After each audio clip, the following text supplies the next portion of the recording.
What's up guys, welcome back once again. दोस्तों, आज की कहानी एक ऐसे शख्स के ऊपर है जिसकी डर और बर्बरता के किस्से सुनकर आज भी लोग कांप जाया करते। लेकिन क्या हो अगर उस दौर से इस दौर में आ जाए। यहाँ बात हो रही है जर्मन के उस बादशाह की जिसकी हुकूमत से आज भी लोग थर थर कांपते। जब आज वो अपने साथी के साथ बैठा हुआ उसे कुछ अपने गेस्चर साइन में ठीक नहीं लग रहा, इसीलिए वो उससे कहता है कि हमें इसको बदल देना चाहिए। अभी समय है, विश्व युद्ध चल रहा है, तो इससे ज़्यादा लोग प्रभावित होंगे। उसके साथ ही इस बात को मान जाता है, पर इतने में वहाँ पर एक ज़ोरदार धमाका होता है। जब हिटलर की आँख खुलती है तो वो बर्लिन के पार्क में गिरा पड़ा था।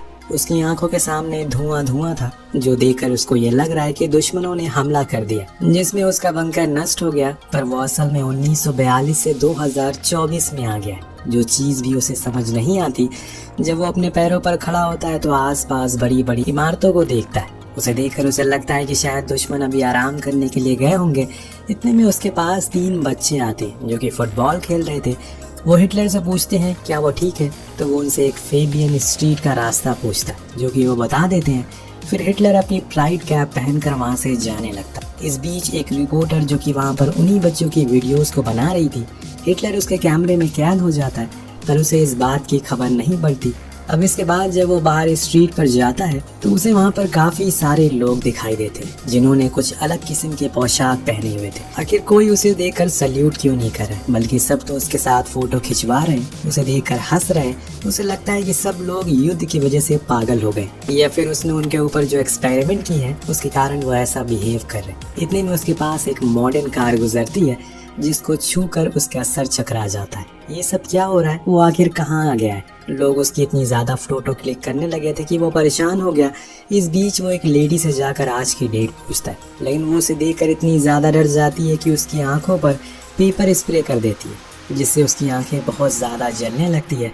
वो जैसे तैसे करके पास वाली दुकान पर जाता है, वहाँ रखे न्यूज़पेपर पर आज की डेट को चेक करता है। वो देखकर उसे इतना गहरा सदमा लगता है कि वो वहीं बेहोश होकर गिर पड़ता है। वहीं दूसरी ओर हम एक न्यूज़ सेंटर को देखते हैं जहां का सीईओ अनाउंस करता है कि आज से बलिनी इस न्यूज़ सेंटर की डिप्यूटी हेड होगी। जो सुनकर वहां बैठा क्रिस्टोफर नाम का आदमी बहुत ही गुस्से में आ जाता है, क्योंकि इस पोस्ट का वो हकदार था। उसके साथ धोखा हुआ है, लेकिन बॉस उसकी कोई नहीं सुनता। इसीलिए वो एक स्ट्रगलिंग रिपोर्टर के ऊपर अपना सारा गुस्सा निकालता है, जो कोई और नहीं बल्कि फबिनो ही था। दरअसल वो कई दिन से कोई भी रिपोर्ट लेकर नहीं आए, जिसके कारण उसका बॉस यही यानी कि क्रिस्टोफर उसको ज़बरदस्ती जॉब से निकाल देता है। अब वो एक बार फिर से बेरोजगार हो चुका है। उधर जब हिटलर को होश आता है तो वो खुद को उसी दुकान के अंदर पाता है जहाँ की ओनर से वो पूछता है क्या उसने उसे किडनैप किया है। वो हंसते हुए कहता है कि क्या तुम किसी फिल्म की शूटिंग कर रहे हो, क्योंकि तुम एकदम हिटलर जैसे लग रहे हो। तब हिटलर कहता है कि मैं हिटलर ही हूँ, जिससे दुनिया कांपती है। पर अभी भी ओनर को उस पर यकीन नहीं था, इसीलिए वो उसे एक चॉकलेट खाने को देता है, जिसको हिटलर बहुत ही मुश्किल से खोल पाता है। लेकिन जब वो उसको स्मेल करता है तो कहता है कि यार ये तो पीनट है, क्या अभी भी जर्मन में ब्रेड की शॉर्टेज है। इसके बाद वो वहाँ रखे एक टर्किश न्यूज़पेपर को पढ़ने लगता है और मालिक से पूछता है क्या उसके पास कोई जर्मन न्यूज़पेपर नहीं है। तो वो बताता है कि यहाँ पर ज़्यादा लोग टर्की के, इसीलिए वो यही पढ़ते हैं। जो सुनकर हिटलर कहता है कि ये कैसे हो सकता है। उसे लगने लगा था कि शायद टर्की ने जर्मनी पर कब्जा कर लिया। अब जब वो उस न्यूज़पेपर को पढ़ता है तो सारी जानकारियों को इकट्ठा करने लगता है, जिसमें उसे 2 चीज़ों का पता लगता है। तो वर्ल्ड वॉर 2 वो हार गया, दूसरी अब पोलैंड एक नया देश है, यानी कि उसकी सारी मेहनत और पैसा बर्बाद हो गया। उधर हम फेबियन को देखते हैं जो बेचारा जॉब जाने से गम में उदास होकर बैठा अपनी उसी पुरानी रिकॉर्ड करी वीडियो को देख रहा था। तब उसकी मॉम आकर उसे सहारा देती है कि ऐसे उदास बैठने की जरूरत नहीं, तुम्हें फिर से कोई नया काम मिल जाएगा। इतने में उसकी नज़र उस वीडियो के पीछे चल रहे एक ऐसे आदमी पर पड़ती है जो कि हूबहू हिटलर जैसा लग रहा था। अब फेबियन भी ये देखकर हैरान था, कोई आदमी इतना सटीक हिटलर जैसा कैसे लग सकता है। दोनों ही हैरानी में थे। इस दौरान वहाँ पर शॉप पर जब ओनर दुकान को खोलता है तो हिटलर अंदर ही बैठा सो रहा था। वो उसे ऑर्डर देता है कि यहाँ से बाहर जाओ, अब मैं तुम्हें और देर यहाँ पर नहीं रख सकता। पर हिटलर इस बात से गुस्से में आ जाता है, वो उसे ऑर्डर कैसे दे सकता है, वो कोई आम आदमी थोड़ी है। लेकिन उसे बाहर आना ही पड़ता है, जहाँ वो ओनर उसकी ये कहकर बेइज्जती करता है कि उसके कपड़ों में से बास आ रही, क्या वो कई दिनों से नहाया नहीं है, जाकर इसको धुलवाओ। तो वहाँ से वो एक ड्राई क्लीनर के पास जाता है, उसको अपने सभी कपड़े देता। उसके इतने ज़्यादा कपड़े पहन रखे थे कि वो बंदा भी हैरान था कि अब उसके पास पहनने को कपड़े ही नहीं थे।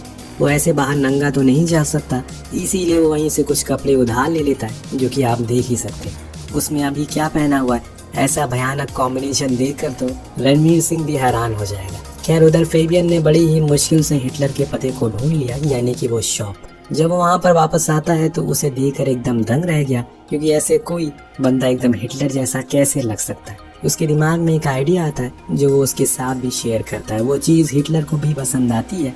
दरअसल फेबियन हिटलर को जर्मनी की स्ट्रीट पर यानी कि गलियों पर घुमाएगा और लोगों से उसके बारे में पूछेगा कि वो कैसा शख्स था। वहीं हिटलर भी उसे एक आइडिया देता है कि वो उन लोगों से पॉलिटिक्स के बारे में पूछेगा। डील डन हो जाती है। फेबियन अपनी माँ से पैसे लेता है और उनकी कार, जिसको जब हिटलर देखता है तो कहता है कि अरे ये क्या लाए हो, क्या तुम्हारे पास आर्मर कार नहीं है, मैं इसमें कैसे जाऊँगा।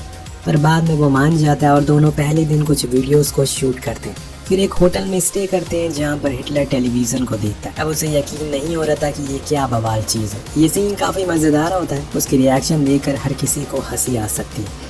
अब अगले दिन वो कुछ और लोगों से उनकी राय लेता है, जिसमें से कुछ तो हिटलर की बहुत बुराई करते कि वो हैवान था, बेगुनाह लोगों को मारता था। कुछ उसके माइग्रेंट लोगों के ऊपर बनाई पॉलिसी को लेकर खुश थे। उन्हें लगता है कि आज भी वैसे ही कुछ पॉलिसी होना चाहिए। जो सब सुनकर हिटलर को पता चलता है कि डेमोक्रेसी से कुछ खास फर्क नहीं पड़ा। लोगों के अंदर जो गुस्सा पहले था वो आज भी दूसरों लोगों के प्रति है, यानी कि दूसरे देश के लोगों के प्रति। लेकिन फ़र्क इतना है कि अब लोग उसको बाहर शो नहीं करते। इस बीच जब वो एक फार्म पर पहुंचता है तो वहाँ एक पपी के साथ खेलने लगता है, लेकिन वो उसकी उंगली पर काट लेता है, जिससे उसे इतना ज़्यादा गुस्सा आता है कि वो उसे वहीं शूट कर देता है। जो देखकर फेबियन उसे फ़ौरन वहाँ से लेकर जाता है और उसे वो बंदूक भी ले लेता है। यहाँ हिटलर अपनी मूंछों के बारे में भी बताता है कि उसने ये जानबूझकर ऐसी रखी क्योंकि इसमें वो खतरनाक लगता है। जो सुनकर फेबियन हंसने लगता है और बताता है कि तुम्हें पता है तुम इसमें जोकर लग रहे हो, एकदम चार्ली चैपलिन की तरह। धीरे धीरे जैसे जैसे ये लोग आगे बढ़ रहे हैं, फेबियन के पास पैसों की किल्लत होने लगी थी। इसीलिए अब उसने हिटलर को रोड के बीच में बैठा दिया ताकि वो लोगों का स्केच बना सके। उसे लग रहा है कि कोई वो थिएटर आर्टिस्ट है, इसीलिए उसे स्केच बनाने आते होंगे, लेकिन वो तो कुछ और ही बना देता है, बाकी जो लोगों को बहुत पसंद भी आता है। इसके बदले में वो लोग उसे पैसे देते हैं। अब बताओ, हिटलर को भिखारी बना दिया इसने, क्या क्या देखना पड़ेगा। खैर इसके बाद जब ये ट्रिप खत्म हो जाती है तो फेबियन उन सारी वीडियोस को पोस्ट करता है जिसमें करोड़ों व्यूज आते हैं। जो देखकर न्यूज़ डायरेक्टर उसे अपने ऑफिस बुलाता है। पर जब वो हिटलर से मिलता है तो वो कोई उसे सरफिरा आशिक लगता है, क्योंकि उसकी बातें एकदम अजीब थी। उनके ठीक पीछे हिटलर डिप्यूटी डायरेक्टर के रूम में पहुंचता है, जो कि बलिनो थी। वो उससे कहता है कि हमें मिलकर जर्मनी को बाहरी दुश्मनों से बचाना होगा, वरना ये बर्बाद हो जाएगा। अब बलिना को उसका ये आइडिया बहुत पसंद आता है। वो उसका प्लान पूछती है, जिसके बाद उसने इस काम के लिए एक टीम भी बना दी जो कि हिटलर के प्लान और उसकी बातों को रिकॉर्ड करेगी, उस पर काम करेगी। एक लड़की जब उसे कंप्यूटर सिखाती है तो आज के कंप्यूटर को देखकर वो हैरान था। जब उसे पता लगता है कि किसी ने उसके नाम को चुरा लिया तो वो बहुत ही ज़्यादा गुस्सा करता है और उसे दरअसल वो लड़की उसकी ईमेल आईडी बना रही थी, लेकिन एडोल्फ हिटलर पहले से किसी और का मेल था। इस बीच हम फेबियन को भी वहाँ पर नौकरी मिल गई थी, जो कि किचन बॉय की थी। वहीं फेबियन के बॉस यानी कि क्रिस्टोफर को एक आइडिया आता है। वो हिटलर को लेकर एक कॉमेडी शो बनाना चाहता है, मतलब वो हिटलर को एक हंसी मजाक का पात्र बनाना चाहता है। लेकिन यहाँ आता है कहानी में ट्विस्ट। दरअसल अभी क्रिस्टोफर अपने प्रमोशन के चलते बहुत ही ज़्यादा गुस्से में है, इसीलिए वो जानबूझकर कुछ प्रॉब्लम्स को क्रिएट करने को कहता है, जैसे कि आज की स्क्रिप्ट में ज्यूस के खिलाफ अनाप शनाप बातें बोल देना। हिटलर, जो कि उसकी आज की स्क्रिप्ट थी। खैर अब शो लाइव होता और सब हिटलर को ही देख रहे थे, लेकिन जब वो लोगों की आंखों में आंखें डालकर बोलना शुरू करता है, पूरी ऑडियंस शांत हो जाती है। वो सभी अपने अंदर एक डर को महसूस कर रहे थे और हम जान पाते हैं कि हिटलर इसमें कितना माहिर है। यहाँ हिटलर वो नहीं बोलता जो उसे बोलने को दिया जाता, बल्कि वो ये कहता है कि आज हम लोगों को जो कुछ भी दिखाया जा रहा है उसमें गरीबी और बेरोजगारी है, जैसे कि हम लोग डिस्ट्रैक्ट हो रहे हैं, हमें कुछ और ही बनाया जा रहा है, बल्कि हम तो जर्मन्स हैं, इसीलिए हमें फिर से इस जर्मनी को द ग्रेट जर्मनी बनाना होगा। उसकी इस स्पीच से वहाँ सभी खड़े होकर तालियां बजाने लगते हैं। क्रिस्टोफर इस चीज़ को देखकर बिल्कुल भी खुश नहीं था, पर अब वो शो आसमान को छू रहा था। उसके बाद मानो हिटलर की पॉपुलैरिटी आसमान छूने लगी थी। हर कोई उसे अपने शो में बुलाने लगता है। वो हर जगह अपने आइडियाज़ को रखता है, यहाँ तक कि सारे कैबिनेट मिनिस्टर भी उसे मिलने जुलने लगे थे, ताकि वो उसे बात करके फिर से जर्मनी को द ग्रेट जर्मनी बना सके। लेकिन इन सब के बीच क्रिस्टोफर बार बार कोई ना कोई मौका ढूंढता रहता है ताकि वो इस शो को बंद करवा सके और बलिनो को उसकी जॉब से निकलवा दे। एक दिन उनके ऑफिस में FBI वाले आते हैं, जो उन्हें इस शो को बंद करने को कहते हैं, क्योंकि इससे लोगों के अंदर डर पैदा हो रहा है। कहीं अब विश्व युद्ध 3 ना हो जाए। ये सुनकर क्रिस्टोफर तो खुशी के मारे झूम उठता है, पर बलीना किसी भी तरीके से इस शो को बंद होने से रोक लेती है। पर इस बीच क्रिस्टोफर के असिस्टेंट उसके पास एक पेपर लेकर आती है जो उसी डॉग का था जिसको हिटलर ने मारा था। ये दिखाकर लोगों के अंदर वो हिटलर के प्रति नफरत पैदा करना चाहता है। बताओ क्या ज़माना आ गया, अब लोगों को हिटलर से प्यार हो गया। शायद यही बात अगर 1942 और 43 के लोगों से पूछते तो वो हिटलर को जिंदा ही खाने को तैयार थे। पर अब जर्मन के लोगों को उसकी अहमियत का अंदाज़ा हो रहा है। एक दिन हम हिटलर को एक लाइव शो में देखते हैं जहाँ का होस्ट कुछ तीखे सवाल करता है, जिससे कि हिटलर थोड़े गुस्से में आता है। इस बीच वो उसके कुत्ते मारने वाली वीडियो को भी सभी के सामने प्ले करता है, जो देखकर सभी हैरान और डर जाते हैं, जिससे हिटलर भी बहुत ज़्यादा गुस्से में आ गया था। वो सभी के सामने उस होस्ट को धमकाते हुए कहता है कि अगर उसने अब एक भी वर्ड कहा तो उसका भी वही हाल होगा जो उसने कुत्ते का किया। उसके आगे उसे झुक कर रहना होगा। अब ये न्यूज़ आग की तरह फैल जाती है। पिछले कुछ दिनों में जितनी भी हिटलर ने पॉपुलैरिटी बटोरी थी सब पानी में मिल जाती है। वो शो भी बंद हो जाता और बलीना को भी फायर करके क्रिस्टोफर को नया डिप्यूटी डायरेक्टर बना दिया जाता। यही तो वो चाहता था। उस दिन के बाद से हिटलर अब फेबियन के घर में ही रहने लगा था। जो कुछ भी महसूस करता है वो अपने आसपास उसको एक डायरी में लिखता रहता। धीरे धीरे करके अब समय बीत रहा था। फेबियन भी एक न्यूज़ स्टूडियो में काम करने लगा था, लेकिन वहाँ क्रिस्टोफर का न्यूज़ चैनल का डाउनफॉल आ गया है। उसे कुछ समझ नहीं आ रहा कि अब वो क्या करे। इतने में उसका एक एम्प्लॉय उसे फिर से हिटलर को लाने को कहता है, शायद इससे उन्हें बूम मिल सके। क्रिस्टोफर को यह आइडिया अच्छा लगता है तो वो फिर से फेबियन के पास जाता है। उससे कहता है कि वो हिटलर के ऊपर एक मूवी बनाए, वो इन्वेस्ट करने के लिए तैयार है, लेकिन वो मूवी उसके चैनल पर ही सिर्फ ब्रॉडकास्ट होगी। ये ऑफर से फेबियन तुरंत ही मान जाता और काम शुरू करता है।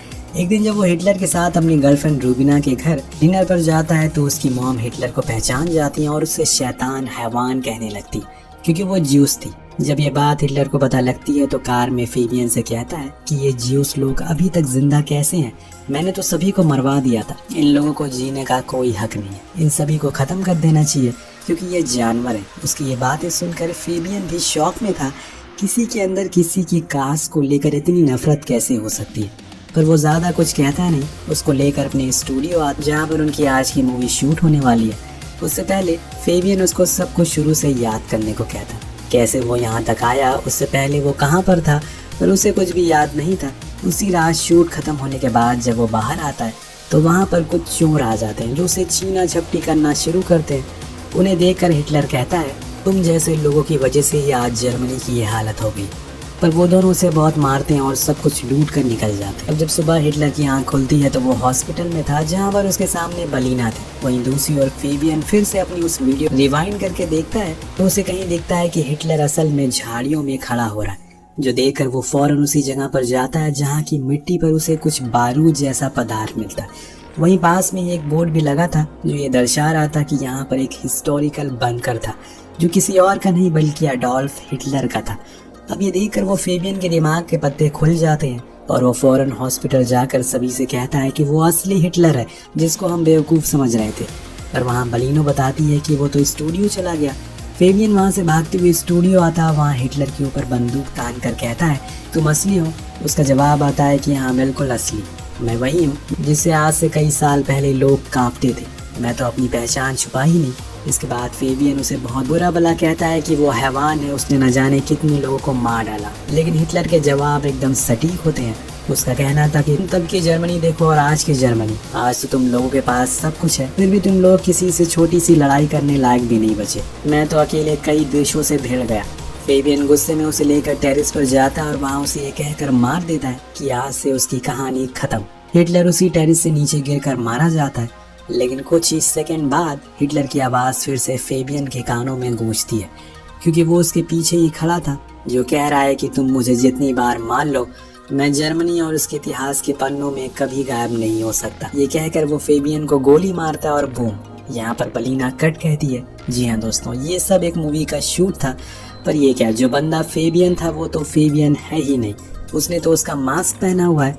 असली वाला फेबियन तो पागल खाने में बंद है, क्योंकि जब से उसे ये पता चला है कि जो हिटलर अभी है वो असली है, तब से वो पागलों की तरह बिहेव करने लगा है। अब मूवी हिट होने के बाद बलीना हिटलर लेकर हर जगह जाती है जहाँ पर लोग उसे देखकर स्माइल करते हैं, उत्साहित होते हैं, उसका ऑटोग्राफ लेते हैं, उसको एक रेस्पेक्ट के नज़रिए से देखने लगे थे। और फिर से वही काम करने लगते हैं जो हिटलर ने सालों से जर्मन से करवाया था, यानी कि लोगों को बेवजह मारना, दंगे करना। क्योंकि हिटलर का मानना है कि अगर जर्मनी को फिर से द ग्रेट जर्मनी बनाना है तो पहले यहाँ के बाहरी लोगों को मार दो और फिर खुद की सेना बनाओ ताकि औरों से लड़ सको। आपको क्या लगता है, क्या हिटलर सही था? क्या सच में ऐसा कर